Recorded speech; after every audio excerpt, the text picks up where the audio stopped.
ኤርቲም ጥያቄ መጠየቅ ፈልጎ ነው። ከዛ አንተም ትጠይቀዋለህ። ያው ውይይት ይወዳል ልጁ፣ ማወቅ ይፈልጋል። በጣም ጎበዝ ልጅ ነው በለው።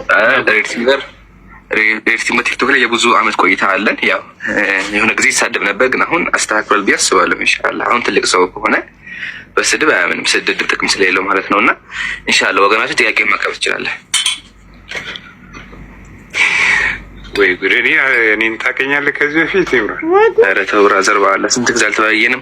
የመሰራውን ስራ ራሱ ንገር። የመሰራው ራሱ መብራት ነው፣ ከነ ስራ ቦታ ነው የማውቀው። ነግረኸኛል እንዴ? መብራት ኃይል ነው እንደሚሰራው የለኝም። መስለ ጊዜ እንደዛ ላይ መሰለኝ። ትክክል አይደለ?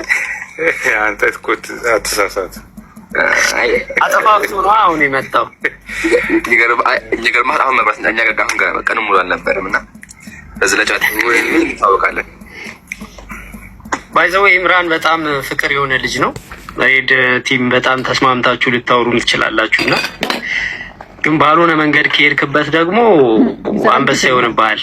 በሁለቱም ሳይድ ነው እና ያው ተከባብራችሁ በስነ ስርዓት ማውራት ይቻላል። ችግር የለም።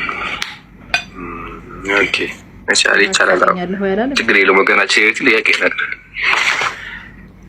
two lions does not live in one mountain ብሏል እና ሁለት አንበሶች በአንድ ተራራ ላይ አይኖሩም ብሏል።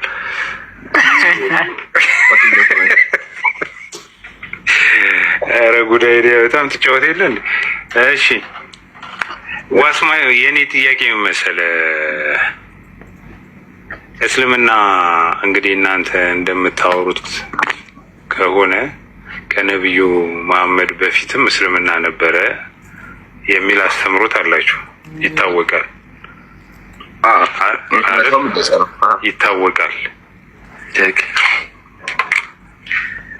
እሺ ነብዩ መሐመድ ከመምጣቱ በፊት እስልምናን ኤክሰርሳይዝ ሲያደርግ የነበረ የቅርብ የነብዩ ወዳጅ ማን ነው? ነቢያትና የነቢያት ተከታዮች። ኦኬ እንዴት ነበረ ወርሺፕ ሲያደርጉ የነበረው? እሱ በብዙ መንገድ ወርሺፕነቱ ይለያያል። ዋና ግን አምላክ ያመልኩ ነበር፣ ይሰግዳሉ ነው። አሁን ምሳሌ በእስልምናችን በመካ አካባቢ ያሉ ነቢያቶች አሉ አይደል? አይ በመካ አካባቢ ነብይ አልነበረም ከኢስማኤል አለይሂ ሰላም በኋላ። እንዴት ነበረ? ለምሳሌ የነብዩ መሐመድ አባት አለ አይደል? እሱ ሙስሊም ነበርም የሚባል ነገር ሰምቻለሁ። አይ ሙስሊም አብደላህ ሙስሊም አልነበረም። የማሰልከው አሻርኮ ነው። እንደዚህ አይነት መልስ ተሰጥቶኛል። ኖ ዘመን ከተለይ ነበር። ተሳስተሃል። ሌላ እሺ ኦኬ ሊሆን ይችላል። እንደዚህ ብሎ የመለሰ እኔም ሰምቼ አላውቅም። ጥሩ እንደዛ ከሆነ እስኪ ከነብዩ በመካ መዲና ከነብዩ መሐመድ በፊት እስልምና ኤክሰርሳይዝ ሲደረግ የነበረው እንዴት ነው? እሺ ልመልስ። እሺ አልሐምዱሊላህ ወከፋ። መጀመሪያ በመካ አካባቢ በነብዩ ሰለላሁ ዐለይሂ ወሰለም ጊዜ እንዲሁም አስቀድሞ የጣዖት አምልኮ ተግባር ነበር የሚተገበረው። ያው አላህን ያውቃሉ። አላህ የአብርሃም አምላክ እንደሆነ ሰማያት እንደፈጠረ ቢያውቁም ያደርጉ ነበረ። ጣዖታትን ያመልኩ ነበረ። 300 ጣዖታትን አሰልፈው ያመልኩ ነበር እንጂ አላህን ብቻ አያመልኩም። ግን ደግሞ አስቀድሞ የነቢያት አምልኮ ምድረ በግልስት ኢብራሂም አለይሂ ሰላም ሲያመልክ ነበረ። እንዲሁም ደግሞ የተለያዩ ነቢያት ሲያመልኩ ነበረ። ምሳሌ ሱረቱል ሐጅ ብትመለከት ኢብራሂም አለይሂ ሰላም ከአባን ከገነባው እዛ ከአባ ላይ ሆኖ ዱዓ ሲያደርግና አምላኩን ሲያመልክ እንመለከታለን። ሱረቱል ሐጅ እንደዚህ ይላል። ሱረቱል ሐጅ ቁጥር 32 ላይ እሱን እንዳጠቅስ የፈለኩት ለምንድን ነው? ሱረቱል ሐጅ ላይ ያለው እንዳጠቅስ የፈለኩት ምንድነው? አንደኛ በቁርአን 5:52 42:52 መሰረት እዛ አካባቢ ለነብዩ መሐመድ ምንም አይነት ወህይ አልወረደም ነበረ አይደል? እንደዛ ወይንም ለነብዩ መሐመድ የወረደ ነገር የለም ማለት ቁርአን ማስረጃ 42:52 እንስያምብልኝ። ፖይንት እየዘለን ነው። አንድ የረጋበልና መጀመሪያ ልጨርስልኝ። ምክንያቱም ከቁርአን ስጠቅስ ቁርአን አልነበረማ። ቆይ ቁርአን እንዴት ማስረጃት አንድ ቁርአን በኢብራሂም ጊዜ አልነበረም? አዎ አልነበረም። ቁርአን የወረደው እኮ በነቢያችን ላይ ከ1400 ዓመት በፊት ነው። ነቢያችን ላይ ቁርአን የወረደው አምላካችን ቁርአን ያወረደው ነቢያችን ላይ ከ1500 ዓመት በፊት ነው እናውቃለን። ግን አምላካችን ኢብራሂም አለይሂ ሰላም ሲገነባ ያለውን ነግሮናል። ሱረቱል በቀራ ቁጥር 127 ላይ እንደዚህ ይላል፣ ወኢዝ የርፋ ኢብራሂም አልቀዋኢደ ሚነል በይት አለ። ኢብራሂምና ኢስማኤል ጌታችን ሆይ ከእኛ ተቀበል አንተ ሰሚውና አዋቂ ነህና የሚሉ ሲሆኑ ከቤቱ መሰረቶች ከፍ ባደረጉ ጊዜ አስታውሳለህ። ስለዚህ ኢብራሂም አለይሂ ሰላም እና ኢብራሂም አለይሂ ሰላም ከአባን እየገነቡ አምላካቸውን ሲያመልኩ እንደነበር እንገነዘባለን። ኦኬ። ከዛ በኋላ ግን መጣል አስጨርሰኝ መጀመሪያ መልሱን ሙሉ ለመቀየር አዳምጣ። አሁን አንተ የመረበሽ ነገር ይታየብህ ያለው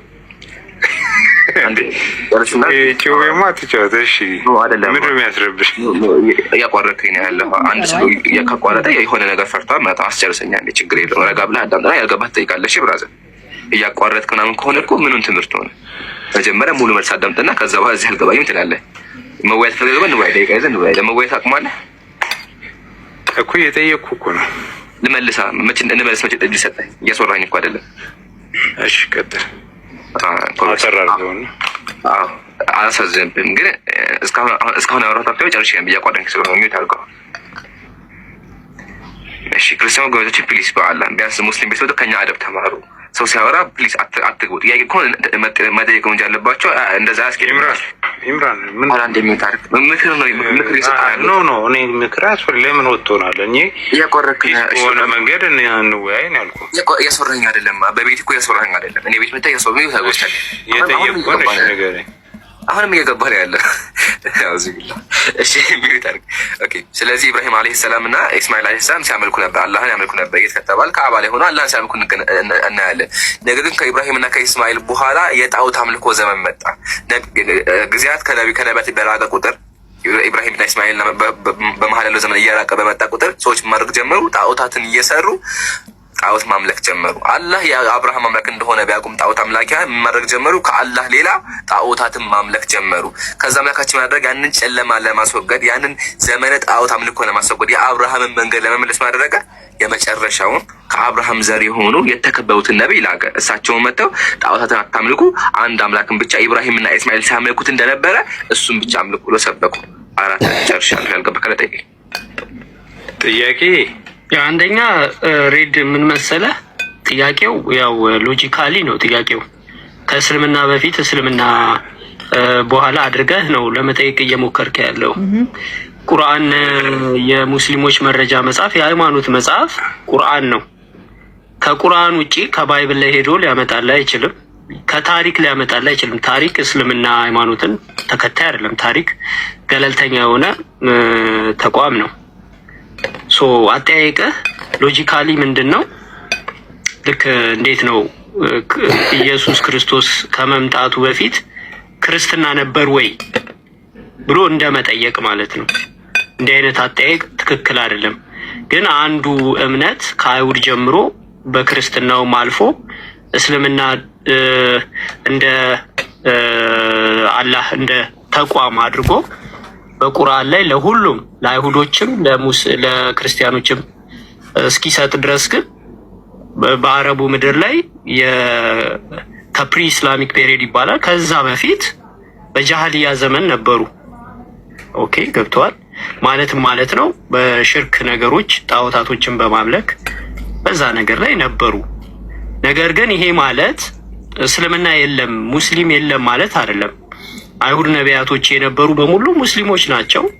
ሃይማኖታቸው እስልምና ነው። ለምንድን ነው እስልምና ነው ወይም ሙስሊም ነው የተባለው? አንድ አምላክን የሚያመልኩ ለአንድ አምላክ የሚገዙ ናቸው። ግን በዘር አረቦች አይደሉም፣ ወይንም አረብ ምድር ላይ ይኖሩ አልነበረም። የሚኖሩት እስራኤል በምትባል መሬት ላይ ነው። ገብተዋል። ሶ እስልምና ያለፉትን የአይሁድ ነቢያቶችን ያምናል፣ ይቀበላል። እንደገና ደግሞ በክርስትናም የመጣ ኢየሱስን ነብይና መሲህ ወር ደግሞ መልእክተኛ አድርጎ እነዚህ ነገሮች ያምናል፣ ይቀበላል። እናምናለን፣ እንቀበላለን። ሶ እንዲህ ስንል ኢየሱስ አንድን አምላክ ያመልክ ነበረ፣ እሱን ይገዛ ነበረ፣ ሙስሊም ነው፣ እስልምና እምነት ተከታይ ነው ብለን እንገልጻለን፣ እናምናለን። እንደዛ ብለን ስንናገር ግን እስኪ ሙስሊም የሚል ወይንም ኢየሱስ እስልምና ሃይማኖት ተከታይ መሆኑን እስቲ ሂድና ከአይሁድ መጽሐፍ አሳየኝ ማለት ግን አትችልም። አንደኛ ሙስሊም የሚለው ቃል አረብኛ ነው፣ እስልምና የሚለውም ቃል አረብኛ ነው። ግን ድርጊቱና ተግባሩ በፊት የነበረ ነው፣ አሁን ያለውም ያ ነው፣ ተመሳሳይ ነው ማለት ነው። ድርጊት ስለ አንድን አምላክ ማምለክና የአንድ አምላክ አምልኮ እምነት፣ ይሄ በፊትም ነበረ አሁንም አለ። ይሄኛው ነው የቀጠለው ለማለት ነው። ይቅርታ በማለት ስለገባው። ግን ጥያቄያችሁን በጽሁፍ ብታረጉት አሪፍ ነው፣ የበለጠ ሰዎችም እንዲሰሙና እንዲማሩበት። ከሎጂካል ጥያቄ በጣም ብዙ ይሄን ጥያቄ ብዙ ክርስቲያኖች ያነሳ፣ ኢቨን አክሊልም ሲያነሳ ባለፈው ነበር ያው ስሰማ ነበርና ይሄ ተመልሷል። በጣም በተደጋጋሚ መልስ ተሰጥቶታል እና ይሄን ለማለት ነው። ኤኒዌይስ በማስረጃ ግን ጥያቄዎች መጠየቅ ብትችሉ አሪፍ ነው፣ ሰዎች እንዲማሩበት። እኔ መነሻ ቨርስ አለኝ። አንደኛው ጥቅሱ ምንድነው? 42:52 ላይ እንደዚህ የሚል አለ። እንደዚሁም ወደ አንተ ከትእዛዞች ሲሆኑ መንፈስን አወረድን ይላል። ኦኬ መጽሐፉንም ባይዘው ቅንፉን ቁርአን የሚለውን አውቄ ነው የዘለልኩት። መጽሐፉንም እምነቱንም ምን እንደሆነ የምታውቅ አልነበርክም ይላል። መጽሐፉንም እምነቱንም ምን እንደሆነ አያውቅም ነበረ መሐመድ ማለት ነው። መጽሐፉንም ካላወቀ እምነቱም ምን እንደሆነ ካላወቀ ከመሐመድ ቁርአን ከመውረዱ በፊት እዛ አካባቢ የነበሩ ሙስሊሞች አሉ ተብሎ ስለሚታሰብ ወርሺፕ እንዴት ነበር የሚያደርጉት? አምልኮ እንዴት ነበር የሚያቀርቡት? በካባ አካባቢ አይ ቲንክ የተሳሳተ ነው አሁንም እየተናገርክ ያለው። ሙስሊሞች አሉ 42:52 እስቲ አይ ከነብዩ መሐመድ በፊት ሰለላሁ ዐለይሂ ወሰለም ነብዩ መሐመድ በፊት ሙስሊሞች ነበሩ የሚል መረጃ አለ። ያው እናንተ የምትሉት ምንድን ነው? ቁረይሾች መካከል የነብዩ መሐመድንም አባት አንስተ ነበረ።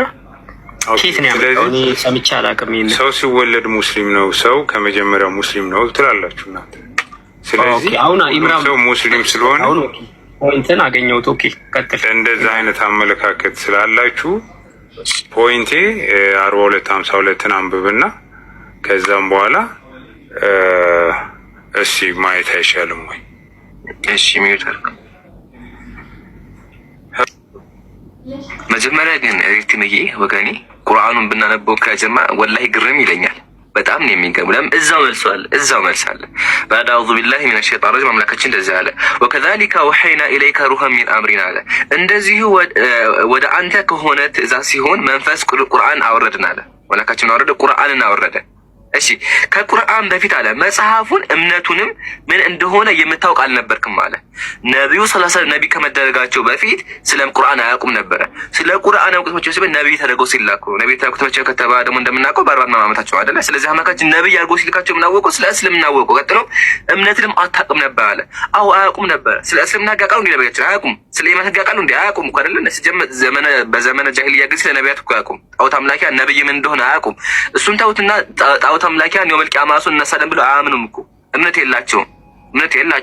ግን አንድ አምላክ ቃሉ አንድ አምላክ ቃሉ ነብዩ ሰለላሁ ዐለይሂ ወሰለም ራሱ እኮ ወደ ሂራ ዋሻ እየሄዱ አንድ አምላክ ያመልኩ ነበረ፣ ወይም ደግሞ እሱ ተፈክሮ ያደርጉ ነበር፣ ያስተነትኑ ነበረ። ኦኬ ቢያስተነትኑም ግን ስለ እምነት አያውቁም።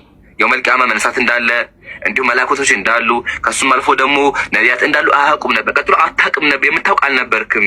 ግን አለ ግን ስሙ የሚያጀማ አጂብ እኮ ነው። ግን መንፈሱን ቁርአን ማለት ነው ከባሮቻችን የምንሻውን ሰው በእርሱ የምንመራበት ብርሃን አደረግነው፣ አንተም ወደ ቀጥተኛው መንገድ በእርግጥ ትመራለህ አለ። ቁርአንን ካወረደላቸው ነቢያችን ማለት እውቀት አገኙ፣ ስለ ቁርአን አወቁ፣ ስለ እምነት አወቁ። ከዛ ምን ያደረጉ? ወደ ቀጥተኛው መንገድ ትመራለህ፣ ወደዛ በሰማያትና በምድር ያለው ሁሉ የእርሱ ወደ ሆነው ጌታ አላህ መንገድ ትመራለህ አለ። እያችሁ አይደል? እዛው መልሷል። ስለዚህ ነብዩ ሰለላሁ ዐለይሂ ወሰለም ነብይ ከመደረጋቸው በፊት አያውቅም ነበር። ትክክል ነው።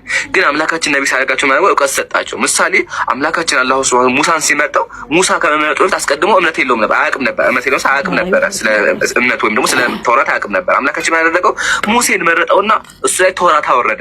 ተውራት ከመወረዱ በፊት ግን ሙሴ ስለ ኦሪት አያውቅም ነበር። ሲምፕሊ እንዲሁም ነብዩ ሰለላሁ ዐለይሂ ወሰለም ነብይ ከመሆናቸው በፊት ስለ ቁርአን አያውቁም ነበር። ነብይ ሲደረጉ ቁርአን ወረደላቸው። 4 ነጥብ ጨርሻለሁ። ቀጥሎ ምን አለ? ካላወቁ ታዲያ እንዴ ብለው ስለ በዘመነ ጃሂልያ ጊዜ ያለውን አወቁ ካልከ አምላካችን ነገራቸው። አምላካችን ነገረ ለሳቸው ነገራቸው፣ ለኛም ነገረን። ያለፈውን ታሪክ ኃያል አምላክ ስለሆነ አምላካችን የወደፊቱን ስለሚያውቅ አሁን ያለውን ስለሚያውቅ ያለፈውንም ስለሚያውቅ አምላካችን ታሪኩን ነገረን። እሺ ይሄን ከያዝን ታዲያ በዘመነ ጀህሊያ በጣዖት አምላኪ ጊዜ ጣዖት አምላኪያን እንዴት ነበር አላህን የሚያመልኩት ላልከው፣ መጀመሪያ ወደ አላህ ይጸልዩ ነበር። ማስረጃ ከቁርአን ላይ ተቀናም ቁርአን አምላካችን በይናገራል ችግር ባጋጠማቸው ጊዜ አለ ጣዖት አምላኪያን ችግር ባጋጠማቸው ጊዜ ደአውላህ ሙኽሊሲነ ለሁ ዲን አለ። ሙኽሊስ ከማቀራስ ተንቀሱ ምን አለ? አላህን ብቻ ይጸልዩ ወደ አላህ ዱዓ ያደርጋሉ አለ። አላህን ያመልካሉ አለ። ጣዖት አምላኪያን ችግር ሲያጋጥማቸው ምን ያደርጋሉ? እጃቸውን ዘርግተው ወደ አላህ ዱዓ ያደርጋሉ፣ አምላካቸውን ይላምናሉ። ከዛ ችግራቸው ሲፈታ ምን ያደርጋሉ? ጣዖት ብለው ማምለክ ይመለሳሉ። ቀጥሎ ይላል ማናቡዱሁ ኢላ ሊዩቀርቡና ኢለላሂ ዙልፋ። ጣዖታትን የምናመልካቸው ወደ አላህ እንዲቀርቡን ነው አሉ። አላህ አምላክ እንደሆነ ያውቃሉ፣ ግን ምን ያደርጉ ነበር? መሀል ላይ ጣዖታትን ያስገቡ ያመልኩ ነበር። ብራዘር ይሄ የነሱ ባዕድ አምልኮ ነው። ከዛ እስልምና መጠን ማስተማራቸው እንዴት አድርጎ ማምለክ እንዳለባቸው ጣዖታት የተሳሱ እንደሆነ እንዲሁም ቀጥሎ አምላካቸው ተመልከት። ወደዛ በሰማያትና ወደ ምድር የፈጠረው የእርሱ የሆነው ጌታ ወደ አላህ መንገድ ትመራለህ አለ። ስለዚህ አምላካችን ነቢያችን እንዲመሩ አድርጎ አመጣቸው ነው። ይሄን ካየን መጨረሻ ምን አለ? ታዲያ ሰዎች ሲወለዱ ሙስሊሞች አልነበሩም እንዴ አልክ? አዎ ነበሩ። ሰዎች በሙሉ ሲወለዱ ሙስሊም ናቸው። ሙስሊም ናቸው ሲባል ምንድነው ከተባለ እምነት ውስጣቸው ያለው ወይም ደግሞ በቀጥተኛ መንገድ ላይ ሆነው ይፈጠራሉ ነው። አንድ ልጅ ከተወለደ በኋላ እስልምና መያዝ አይጠበቅበትም። ኦልሬዲ ሙስሊም ነው ያለው። ለምን? ቀጥተኛ መንገድ ራሱ እስልምና ስለሆነ። ፖይንቱ ሐዲሱ የሚያወራው ይሄ ነው። አንድ ሰው ሲወለድ ሙስሊም ወይ ቀጥተኛ መንገድ ላይ ያለው እንጂ ውሃ ውስጥ ገብቶ ተጠምቆ ወይም ደግሞ ሸሃዳ ይዞ አይደለም። ሐዲሱ ቀጥሎ ግን ይገርበዛው መልሳለ ነብያችን ቀጥሎ ምን አሉ?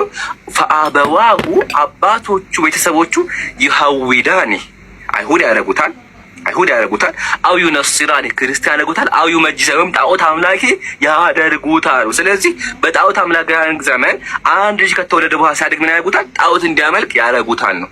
ግን ሲወለድ ቀጥተኛ መንገድ የብርሃን መንገድ ላይ ነበር ወይም ደግሞ ሻሃዳ ያልተጠበቀ ለምን ቀጥተኛ መንገድ ነበር የነበረው። ግን ምን ያደርጋል? ቤተሰቦቹ ከዛ እምነታው ጣዖት አምላኪ ያደርጉታል ነው። ስለዚህ መልሱ እዛው ሐዲሱ ላይ አለ። አሁን ያልገባህ ካለ ጠይቀኝ ስላዳመጠኝ። እሺ አሁንም